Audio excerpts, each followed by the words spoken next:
여러분 행복하십니까?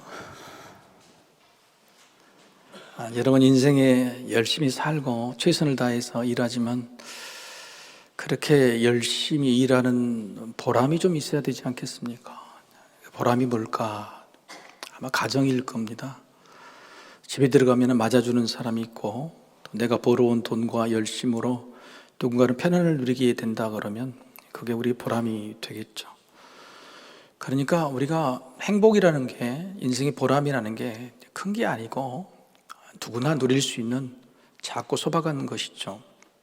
그런데 이런 누구나 누릴 수 있는 평범한 가정, 또 평범한 관계, 평범한 조건 속에서 누릴 수 있는 보람도 행복도 이것이 없으면 누릴 수가 없습니다. 이것이 꼭 있어야 됩니다. 그게 뭐냐면 신뢰, 믿음입니다. 하나님께서 만드신 세상의 사람의 제도 첫째는 가정이죠. 부부입니다.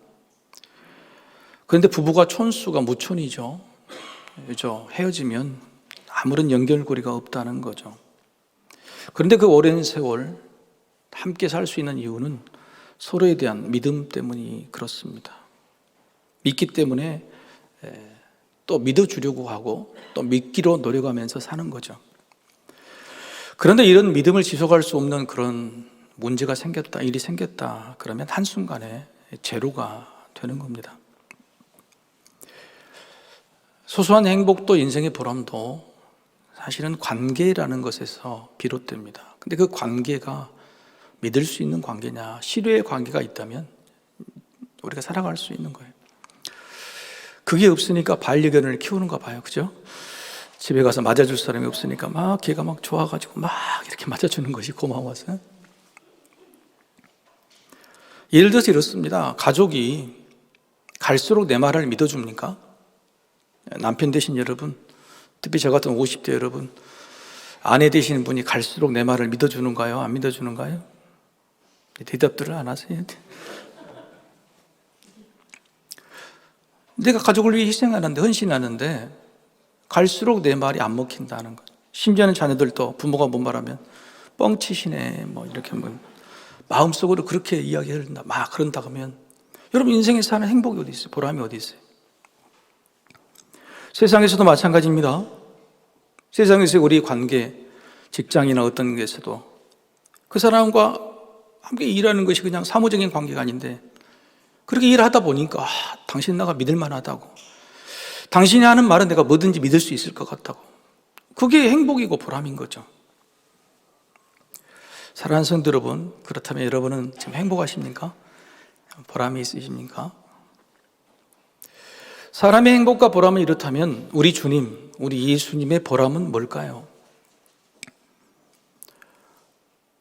이 땅에 장성에서 어른이 되셔 오셔서 한 3년 정도 일하시고 애따 여기 구원이다 그렇게 선포하시면 되는데 아기 예수로 이 땅에 오셨어요. 힘든 인생을 다 사셨잖아요. 집이 얼마나 가난합니까? 예루살렘, 이스라엘이 가난한 동네인데 갈릴리는 더 가난한 동네. 거기에 자기 동생들이 몇 명이고 아버지는 빨리 돌아가셨고 몫으로서 그 일을 감당해야 되는, 그렇게 해서 공생애를 했었지만은 제자들, 자기를 따라다니는 제자들은 자기 말도 안 믿어주고.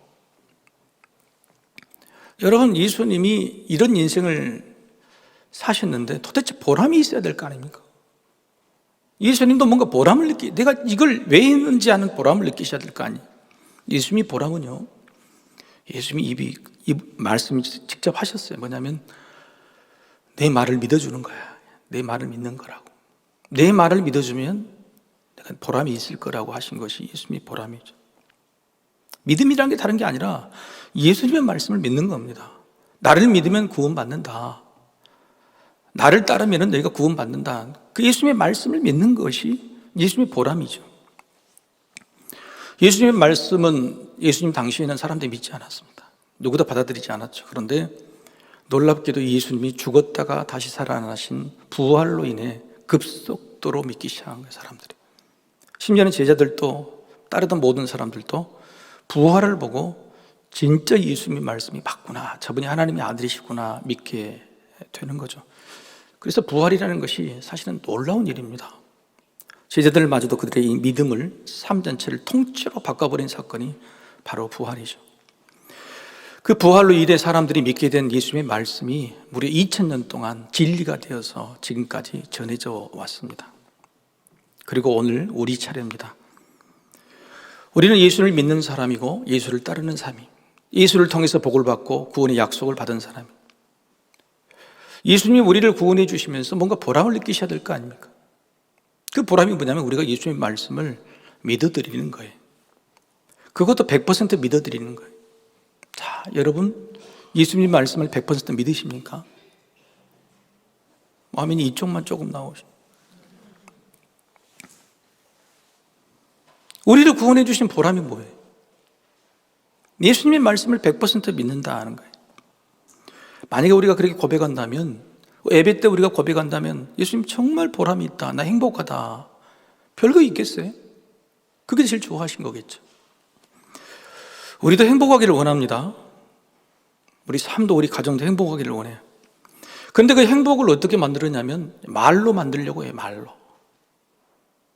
우리 말로 누군가에게 행복을 준다, 그렇게 생각합니다. 근데 여러분 한번 가정해 봅시다. 부모가 자녀에게 하는 말이 100% 행복을 줄까요? 아니면 아닐까요? 부모는 그래요. 자녀들에게 내가 너에게 뭐 못된 말을 하냐, 전부 다 너의 행복을 위해서 100% 행복을 위한 말이다. 그런데 자녀에게 물어보십시오. 나는 부모의 말에 상처받았다 말할 거고, 부모의 말 절반 정도는 그 말 때문에 오히려 나는 불행했다고 말할 수도 분명히 있을 겁니다. 그런데도 불구하고 우리는 우리 가정의 행복을 부모의 권위 있는 말, 그 말로 만들어 가려고 해요. 그렇지 않습니다. 주님의 말씀, 변하지 않는 진리를 가정의 가치, 기준 중심으로 삼고 있는 가정은 안정감이 있어요. 부모의 말에 행복이나 보람이나 가치가 좌우되는 것이 아니라 2000년 동안 검증된 주님의 말씀, 2000년 동안 사람들이 믿어줘서 그 믿음으로 말미암아 인생의 가치관으로 성공한 사람들, 그들이 얻은 것이 뭐냐면 안정감이라는 거예요. 흔들리지 않는 안정감. 어릴 적에 자녀가 잘못을 했습니다. 저도 자녀들이 잘못했을 때 제일 많이 혼내는 것은 거짓말이었어요. 거짓말은 절대 안 돼. 그래서 거짓말할 때는 항상 회초리를 들었어요. 회초리를 들고 이렇게 말하죠. 내가 몇 번 말했어. 종아리 걷어. 그렇죠. 내가 몇 번 말했냐 말이죠. 부모의 말에 권위. 몇 번 말했어. 그랬더니 자녀가 하는 말이 7번을 70번까지 용서하라고 예수님이 말씀하셨는데요.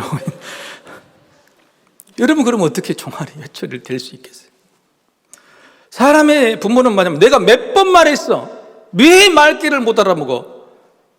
그러면서 뭘 듣냐면 종아리를 듣죠. 회초리를 들어요. 그런데 그 자녀가 했던 말, 예수님의 말씀을 가지고 하는 그것이 우리에게는 웃을 일이 아니에요. 바로 그것이 바로 가정 안에 흔들리지 않는 안정감을 주는 거예요. 그게 기초가 되는 거예요. 오늘 왜 이 말씀을 드리냐면 오늘 본문에 예수님이 우리에게 가져오신 진리라는 말씀이, 부활이라는 진리에 반해서 사람들이 만들어낸 거짓이라는 게 있어요. 거짓말이라는 게 있어요. 그게 뭐냐면 예수님께서 무덤문을 열고 부활하시는 사건을 지키던 경비병들이 혼비백산하고 놀래서 대제사장들에게 와서 보고를 합니다. 그랬더니 그 대제사장들이 그 경비병들을 혼을 내야 되지 않겠어요? 너희들이 잘못 지켰으니까 그렇지 무슨 이상한 소리를 해. 갑자기 어떻게 지진이 나고 돌이 깨지고 죽은 사람이 어떻게 살아나냐고. 당장 그 사람을 자기들이 고용했으니 잘라야 되는데 놀랍게도 이들이 어떻게 합니까? 대제사장이 돈을 줍니다. 돈을 주어서 구슬러요. 그러니 저들은 반증인 거예요. 저들이 예수 그리스도가 부활하셨다는 사실, 그렇게 두려워했는데 그 사실이 사실대로 일어났다는 사실을 걱정한 거예요. 그래서 돈으로 덮으려고 한 겁니다. 만약에 자기들이 믿지 않았다, 도저히 그럴 리가 없다면 왜 돈을 주겠어요? 자르면 되는 거 아니에요. 말도 안 되는 소리라고 하면 안 되는 거예요. 그런데 돈을 줘서 막으려고 하는 거예요. 그리고 소문을 내라. 빌라도 총독에게 예수님의 제자들이 예수님의 시신을 훔쳐갔다. 그리고 세상 사람들에게도 그렇게 소문을 내라. 자, 예수님의 부활이라는 진리가 여기 있고, 저들이 만들어놓은 예수님의 시신은 부활한 게 아니고 제자들이 훔쳐갔다는 이 두 가지 말이, 여러분, 누가 권위가 있고 누가 2000년 동안 지켜졌어요? 그렇죠? 예수님의 부활의 진리가 수없이 많은 사람, 수없이 많은 교회를 통해서 거짓은 사라지고 그리고 진리는 지금까지 지켜져 왔던 것이죠. 이렇게 우리에게 검증된, 2000년 동안 검증된 부활이라는 진리를 주신 예수님께서 오늘 부활절에 우리에게 기대하는 것이 뭘까? 사순절 기간에 쭉 달려왔던 말씀은 뭐냐면, 말씀의 주제는 나의 부활입니다. 나의 부활. 주님의 부활이 중요한 게 아니고 나의 부활이 돼야 되죠. 그게 나의 믿음으로 내 부활이 돼야 되는 거예요. 그런데 주님께서 말씀하시는 게 겨우 그것이 끝일까요?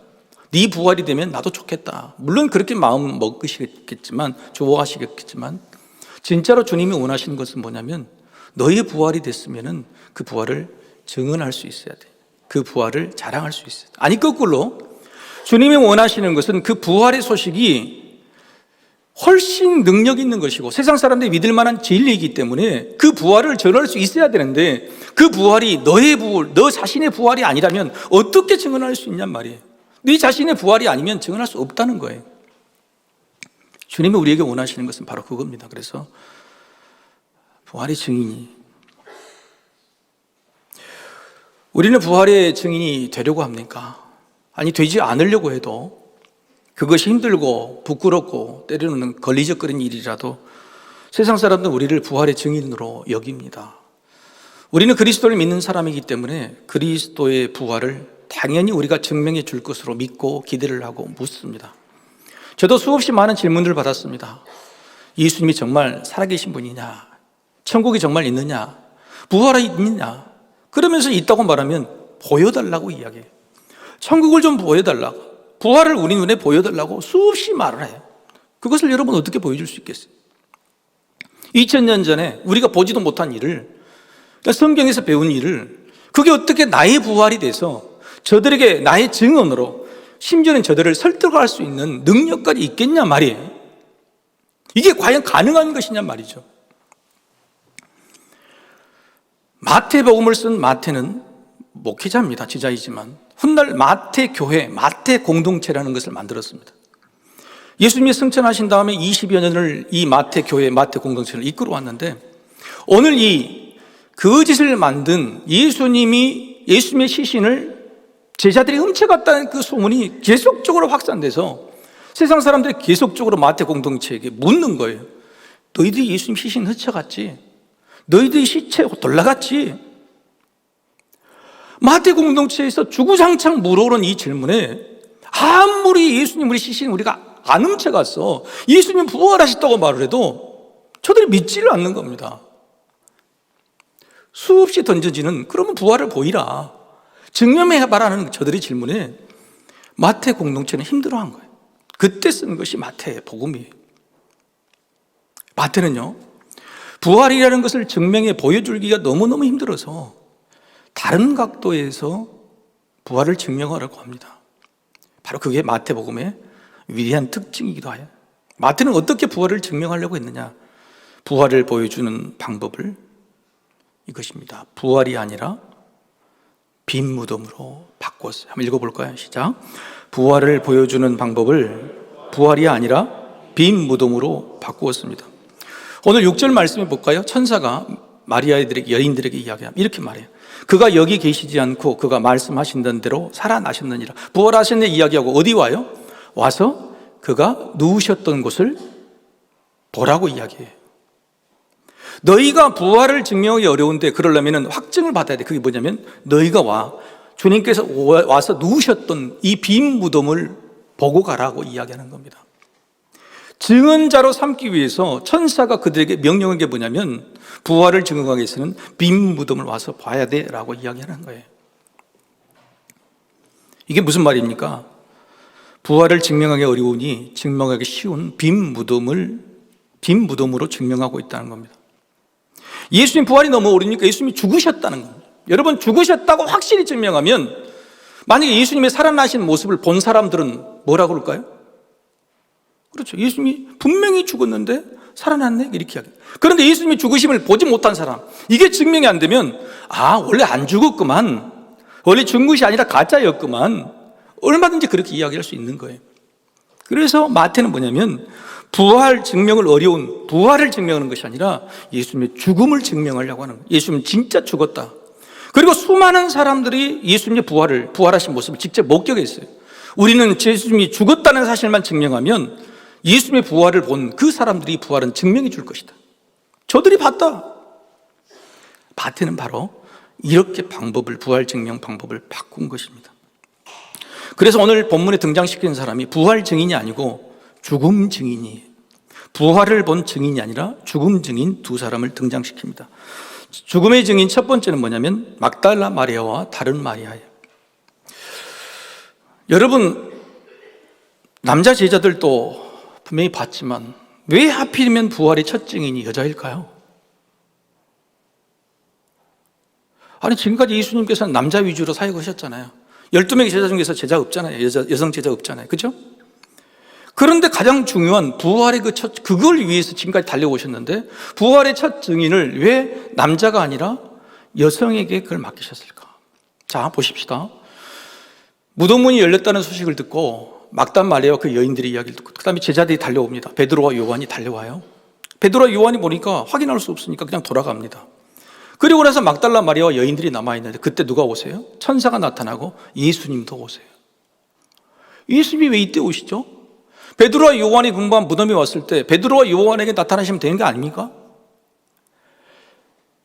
그런데 예수님은 오히려 베드로와 요한 남자 제자들이 가고 난 다음에 막달라 마리아 여자가 남아있을 여자들에게만 나타나신 이유가 뭘까요? 의도적인 거 아닐까요? 그 이유는 이겁니다. 여인들에게 있는 것이 제자들에게는 없었기 때문입니다. 여인들에게 있는 그것이 부활 증언의 더 강력한 힘이기 때문입니다. 왜냐하면 여인들은 바로 죽음을 목격한 사람들이기 때문에 그렇습니다. 그래서 오늘 마태복음은요, 마태는 바로 이런 죽음을 목격한 목격자를 일관되게 한 단어로 기록합니다. 놀랍게 한 단어로 기록해요. 56절에 보면 주님께서 십자가에서 죽으실 당시 그 십자가 밑에서 주님의 죽음을 바로 밑에서 목격한 사람을 뭐라고 기록하냐면 막달라 마리아와 다른 마리아 이렇게 기록합니다. 그렇죠?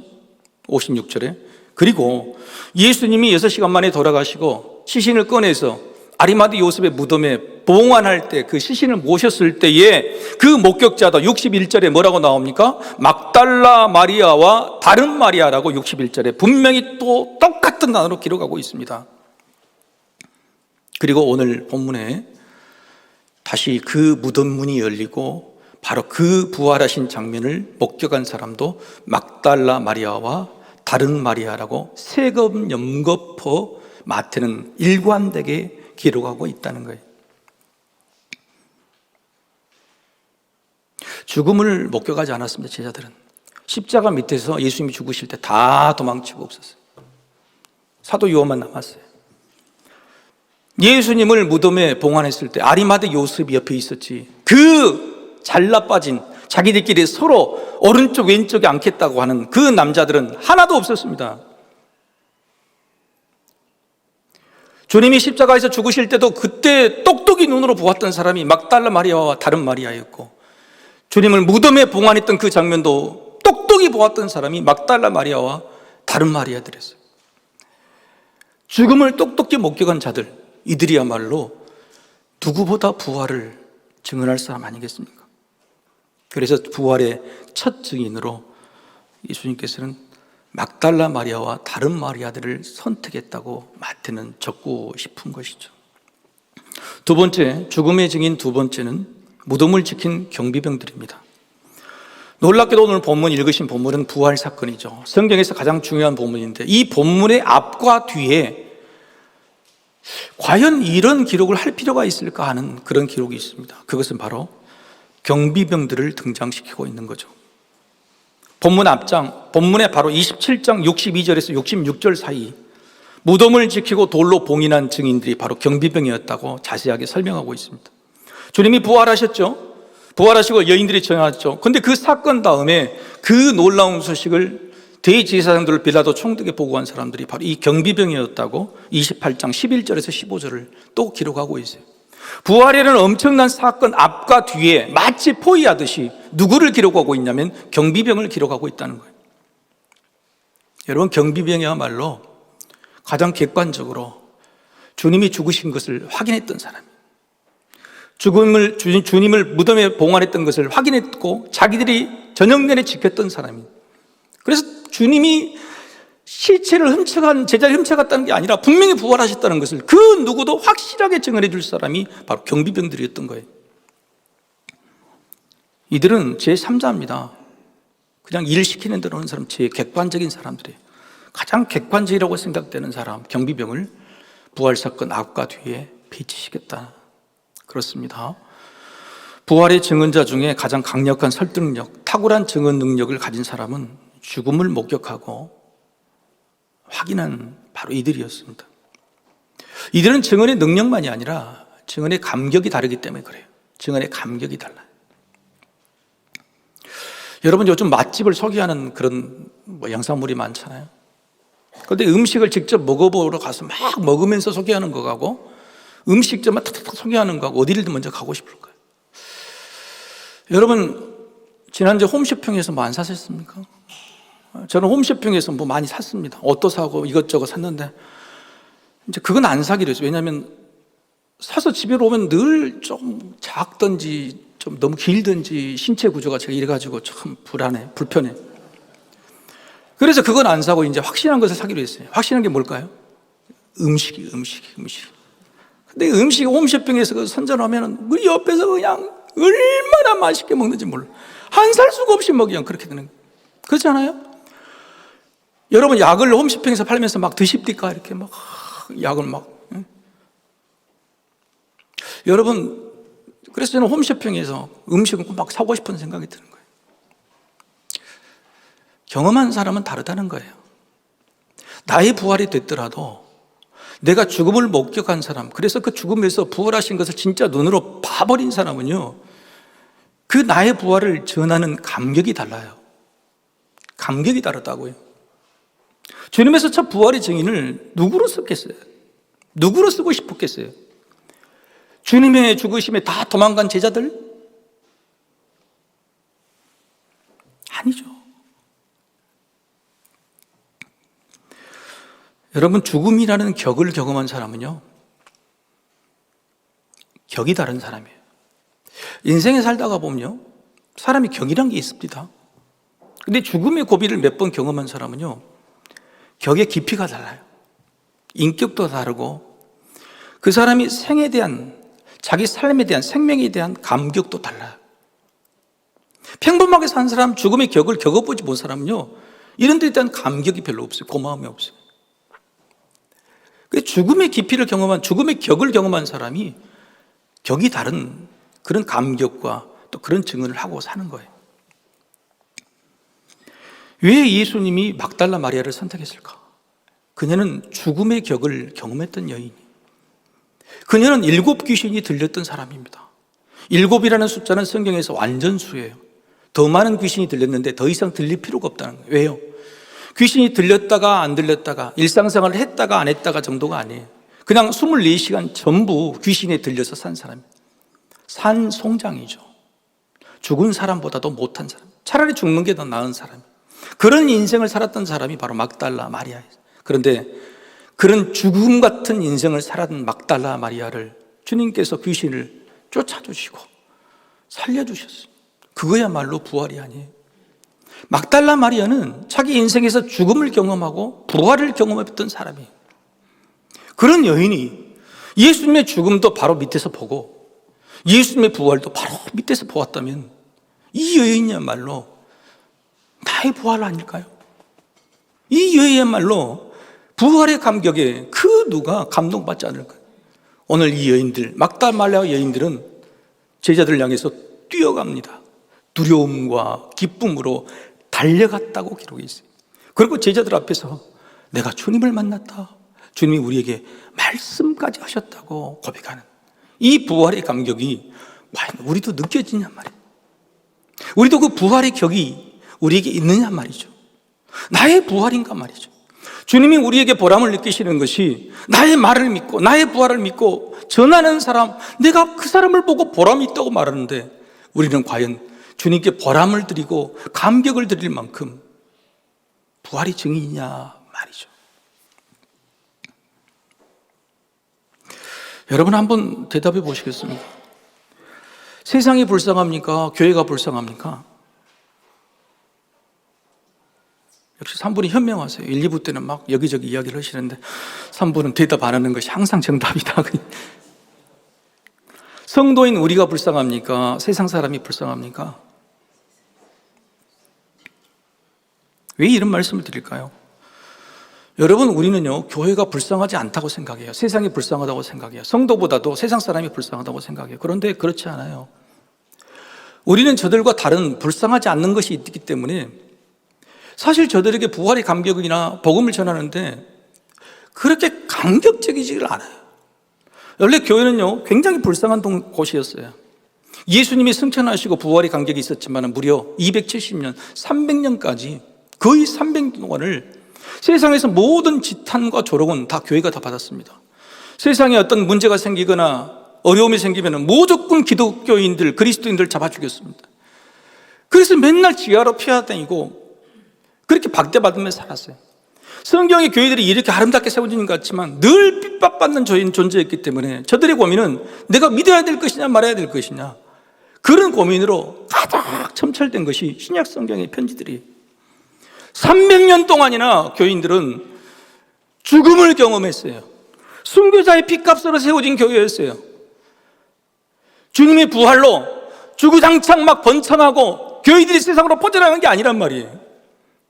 목숨을 걸고 그 믿음을 지켰고 교회를 세운 것이에요. 무려 300년 동안이나. 세상에서 가장 불쌍한 사람이 교회예요. 가장 불쌍한 사람들이 성도들이었어요. 근데 우리는 그걸 잊어버린 거예요. 죽음의 격을 경험하고 세워진 이 교회, 주님의 피값으로 세워진 교회, 순교자들의 피값으로 세워진 교회, 그런 불쌍하고 죽음을 경험했던 우리들이 이제 살만하니까 그 생명, 그 부활을 전할 감격이 사라져버린 거예요. 그래서 겨우 우리 마음속에 세상이 불쌍하지요, 성도가 불쌍하지요, 세상이 불쌍하고 세상 사람들이 불쌍하다고 생각하는 거예요.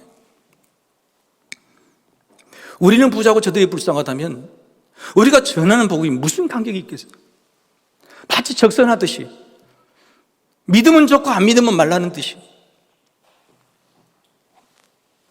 여러분, 우리는요, 그래서 뭔가 세상과 다른 사람이 돼야 돼. 우리는 적어도 영혼이 뭔지를 아는 사람이에요. 영적 세계 깊이를 경험한 사람이죠. 세상은 다 가진 것 같아도 영적인 소중함을 모릅니다. 왜요? 소중히 여길 방법을 몰라요. 그들에겐 예수가 없어요. 무엇보다도 그 영적 세계, 그 영적인 부활의 세계를 전해줄 예수라는 진리가 저들에게는 없어요. 반면에 우리는 그런 죽음을 넘나드는 믿음을 가지고 있습니다. 육신과 영혼을 넘나드는 믿음이 있어요. 우리의 목숨을 걸고 믿음을 지키려는 각오들이 있어요. 그래서 행여 세상 사람들이 우리를 못났다, 예수 믿어서 된 게 없다고 말할지라도 우리는 전할 수 있어요. 우리가 가진 보물이 뭔지, 우리가 가진 진리가 뭔지, 이것이 얼마나 힘들게 어렵게 2000년 동안 지켜와서 우리가 지금 받고 있는 것인지를 우리는 그들에게 잘 전할 수가 있는 겁니다. 그래도 여러분 가운데는 지금 교회가 세상으로부터 비난을 받고 지탄을 받기 때문에 우리가 복음 전하기가 어렵습니다. 부활과 천국은 더더욱 눈에 보이지 않는 것이기 때문에 전할 능력도 없고 전하고 싶은 생각도 없습니다 라고 말하시는 분들, 주님은 이렇게 말씀하세요. 만들어진 것보다, 내가 가지고 있는 것보다 없어진 것을 보여주는 게 좋지 않겠니? 라고 말씀하세요. 내가 뭔가 이런 것을 없어서 이런 것을 보여주려고 했다가 힘들어하지 말고 뭔가 없어진 것을 보여주면 좋지 않겠니라고 말씀하십니다. 예를 들어서 옆에 어떤 사람이 평범한 보이는 사람이 있어요. 친구로부터 소개를 받았어요. 평범하네. 그런데 그 친구가 소개하는 것이, 야, 쉽게 보면 안 돼. 저 사람 죽음의 고비를 몇 번 경험한 사람이야. 그러면 어떻게 보여요? 달리 보이는 거죠. 저 사람이 건강해 보여도 옷을 벗었는데 여기에 큰 상처 자국, 수술 자국이 있다 그러면 그때 그 사람이 달리 보이는 겁니다. 저 사람은 인생의 죽음을 경험한 사람, 인생의 밑바닥을 경험한 사람. 저가 말이 다르고 인생을 바라본 눈이 다르겠구나 하고 생각이 되는 거예요. 겉으로는 지극히 평범해 보이죠. 겉으로는 아무것도 이런 것이 없이 드러나지 않는 것처럼 보이지만 그가 가지고 있는 인생의 밑바닥, 죽음을 넘나드는 영적 세계의 경험, 자기 부활이 된 사람은 뭔가 보여줄 것이 분명히 있는 것입니다. 오히려 그것이 가장 강력한 증거가 돼요. 그러면 여러분, 조금 과장된 말씀일 수도 있지만 복음이 아니라 죽음, 부활이 아니라 무덤을 전하십시오. 한번 읽어보시겠습니까? 그러므로 복음이 아니라 죽음, 부활이 아니라 무덤을 전하십시오. 복음이라는 건 복된 소식인데 세상은 우리보다 더 많이 복받고 삽니다. 그래서 복음을 아무리 전해, 당신이 죄인이라고 아무리 말해도 소용없어요. 그런데 그들이 피할 수 없는 것은 뭐냐면 죽음이에요. 그들이 해결하지 못한 것이 뭐예요? 다 해결했지 못하는 것은 바로 죽음이거든요. 우리가 어떻게 부활을 설명합니까? 우리도 죽어야 부활을 경험할 것인데 2000년 전에 주님의 부활을 어떻게 우리가 설명할 수 있겠습니까? 나의 부활도 아직 완벽하지 못한데 설명할 수 없는 부활이 아니에요. 주님이 살아났다는 소식보다도 더 우리가 전할 수 있는 것은 주님은 분명히 십자가에서 죽으셨다는 거예요. 너희가 죽였다는 거예요. 성령을 받은 베드로가 그래서 그들에게 계속적으로 설파하는 것은 너희가 예수를 죽였다, 예수가 죽은 것을 너희들이 확인했지 않느냐는 거예요. 그렇게 전하고 나니 예수님이 살아나신 것이 저들에게 놀라운 기적이 되고 받아들일 만한 설득력이 된 것입니다. 여러분, 부흥 집회나 전도 집회 우리 교회에서 감사 뜻반 많이 했죠. 여러분, 그럴 때 어떤 분이 제일 기억이 많이 남으세요? 어떤 분이 제일 감동적으로, 우리 교회뿐만 아니라 여러분 듣고 있는 간증자들 중에서 어떤 간증이 제일 많이 마음속에 있습니까? 유명한 간증자들 보면은 어떤 장몬 목사님, 문본 목사님, 또 연예인들 이런 사람들이죠. 그런데 그들이 와서 간증하는 게 뭐죠? 간증을 하지 않더라도 그들이 보이는 것이 있습니다. 그들은 목회자고요. 그들은 성공한 사람들이고요. 그들은 유명한 사람들이에요. 그들이 되니까 그들이 전하는 복음이 멋있게 보이죠. 근데 부활도 그렇게 전할 수 있어요? 여러분, 제가 가장 감동 깊었었던 그런 간증자는요, 너무너무 평범한 사람이었어요. 세상적으로도 아무런 성공도 없고 여전히 힘들고 어려운 사람, 집사님이었어요. 여자 집사님. 근데 그 집사님 와서 전한 것은 뭐였냐? 밑바닥에서 빈 무덤이었어요. 밑바닥에서 빈 무덤이. 밑바닥에서 부활이 아니었어요. 밑바닥에서 빈 무덤이었어요. 저는 밑바닥이었다고, 죽음이 어른거렸던 무덤 같은 인생이었다고. 그런데 지금은 그 무덤 안에서 죽음이 사라졌다고. 좌절과 포기가 그 무덤 안에서 사라졌다고. 눈치와 창피함이 내 무덤 속에서 사라졌다고. 불가능과 낙심이 내 무덤 속에서 사라졌다고. 그녀가 자랑할 만한 위대한 부활은 없었습니다. 위대한 성과는 없었습니다. 엄청난 영광은 없었어요. 여전히 힘들고 어렵고 보잘것없고 세상보다 낙심하고 실패한 영혼이 보이는 거예요. 그런데 그 여인은 부활이 아니라 빈 무덤을 이야기하는 거예요. 여러분이 보기에 제가 무덤처럼 보이지만 제 무덤 안에 있는 좌절, 낙심, 상처는 비워졌습니다. 여러분, 이게 진짜 부활 증언 아닐까요? 한국교회가 뭘 엄청나게 부활을 한다고 빈 무덤에 회치를 하고 부활의 뭔가를 꾸며서 그렇게 전하는 부활이 진짜 부활이에요? 우리가 무엇을 외친다고 해도 세상은 부활을 믿지 않습니다. 부활은 그렇게 증명된 게 아니에요. 부활은 죽음으로, 아니 내가 무덤이었는데 그 무덤 속에 있었던 것들이 사라졌다고, 지금은 빈 무덤이라고, 그걸 증명할 때 부활은 저절로 증명이 되는 것입니다. 어떤 성도님에게 제가 안수기도를 해드렸어요. 병이 낫게 치유기도를 간절한 마음으로 해드렸어요. 그 다음 주에 만나 뵀습니다. 궁금하죠? 어떻게 좀 아프신 게 어떻게 됐어요? 그랬더니 그분이 하신 말씀이, 목사님, 병이 나은 것은 잘 모르겠고요, 근데 통증은 적게 줄어들었네요. 그러면 이거 나은 거예요, 안 나은 거예요? 여러분, 나은 거예요, 안 나은 거예요? 제가 뭐 화탐인가? 제가 한번 기도하면 다 신유연사로 다 낫습니까? 아니잖아요. 그런데 적어도 그의 믿음으로, 목사님, 제가 믿음으로 내 통증이 사라진 것 같습니다. 그게 부활 증인인 거예요. 우리가 세상에게 병이 나았으면 어떻게 보여줍니까? 죽은 자가 살아났으면 어떻게 보여줍니까? 예수 믿으면 모두 성공하고 모두 잘된 것을, 그런 부활을 어떻게 납득을 시킵니까? 우리가 보여줄 수 있는 부활은 빈 무덤이, 무덤 같은 인생을 지금도 살고 있고 그 문제가 나를 가로잡고 있지만, 그래도 난 그 무덤 안에서 자유함이 있다. 무덤 속에 있는 좌절, 상처, 아픔, 불가능이 다 사라진 빈 무덤입니다. 그렇게 고백하는, 주님께서 우리에게 듣고 싶은 보람 있다고 인정한 그 말, 그것은 뭐냐? 내 무덤이 비었노라는 외침이에요. 내 무덤이 비었노라. 세상 사람들에게 내 무덤이 비었노라 이렇게 선포하는 부활 증언, 바로 그 증언을 하시는 저와 여러분이 되시기를 주의 이름으로 축복합니다. 우리 다 같이 일어나셔서 찬양하겠습니다.